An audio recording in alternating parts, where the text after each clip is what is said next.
Se o conservadorismo é sobre tradição, por que quase todas as suas pautas envolvem comportamento feminino? Como a mulher deve se vestir, como a mulher deve se comportar, com quem deve se relacionar, quantos filhos deve ter. Isso é coincidência ou é estrutura?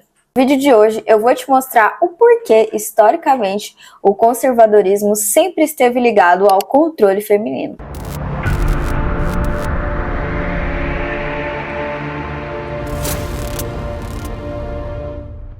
Primeiro de tudo, a gente tem que entender o que é o conservadorismo. Conservadorismo, de forma geral, é uma ideologia que valoriza tradição, continuidade, manutenção da ordem social, preservação de hierarquias e estrutura tradicional familiar. Conservar significa manter. E aqui vem a pergunta super importante: manter o quê?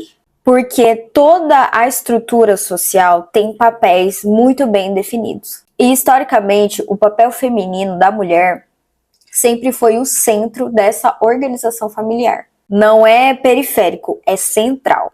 E aqui vem a parte que muita gente simplesmente ignora quando a gente fala de tradição. Agora a gente vai para o contexto histórico. Se a gente volta a alguns séculos atrás, a família ela não era só um espaço afetivo. Ela era uma unidade econômica. Herança, propriedade, sobrenome e patrimônio. Tudo dependia de uma linhagem.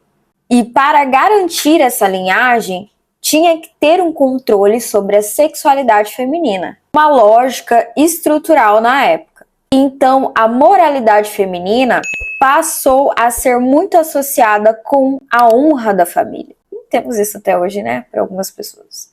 Então aí a castidade ela acaba virando aí um valor social. O casamento virou uma instituição regulada entre igreja e Estado. O corpo feminino virou um território simbólico. Aqui que está o ponto importante. Controlar corpos femininos era uma maneira de regulamentar uma ordem social.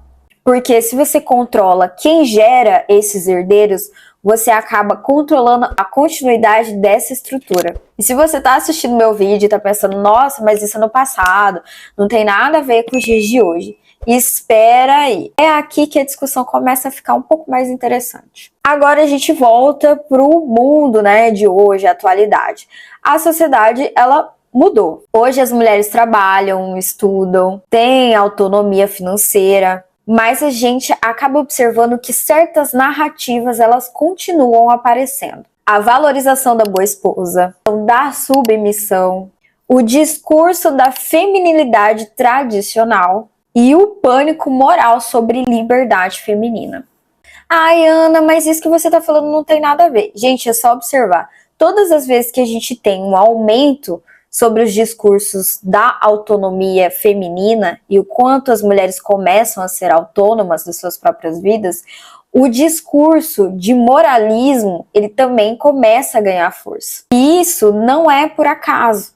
Isso acontece porque quando papéis sociais acabam mudando, ideologias como o conservadorismo, que é manter, ele começa a reagir de alguma forma. Então, se as mulheres estão ficando mais autônomas, estão ficando mais independentes, elas estão perdendo um papel social que o tal conservadorismo prega. Então, o que ele vai fazer? Ele vai voltar com esse discurso moralista, de voltar aos valores, da mulher de valor, para fazer com que essa mulher esteja dentro da casinha novamente para manter uma ordem social. E por que ele precisa desse controle das mulheres? Como eu disse, a mulher ela é o centro da estrutura familiar. Logo, ela acaba se tornando o centro da discussão. Ah, Ana, você está falando isso, mas tem muitas mulheres que aderem a esse discurso de mulher de valor, de submissão e tudo mais. E essa é a parte mais delicada dessa discussão. Essa análise ela precisa ser honesta, né? Porque a gente não vê só homens defendendo esses ideais, a gente vê muitas mulheres também. E por que elas fazem isso? justamente porque essas narrativas elas oferecem clareza de papéis, pertencimento, identidade, segurança simbólica, promessa de proteção. A promessa nunca é controle, a promessa é estabilidade, é proteção, é ordem. E em um mundo muito confuso, isso acaba se tornando muito sedutor para algumas mulheres. E isso não significa que as mulheres são ingênuas, significa que ideologias oferecem algum sentido. E se você chegou até aqui, você já percebeu que isso não é uma discussão simples.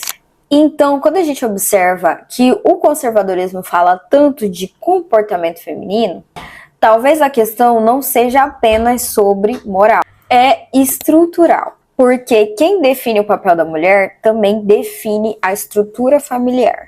Porque quem define o papel da mulher influencia no formato da família. E quem influencia a família influencia a sociedade. Não é teoria conspiratória. É uma lógica histórica. E começar a entender isso não é atacar pessoas. É entender como é que ideologias funcionam. Se você ainda não viu meu vídeo, que eu falo sobre o conservadorismo e a volta da magreza extrema e como os dois estão relacionados, eu recomendo assistir esse vídeo depois desse aqui.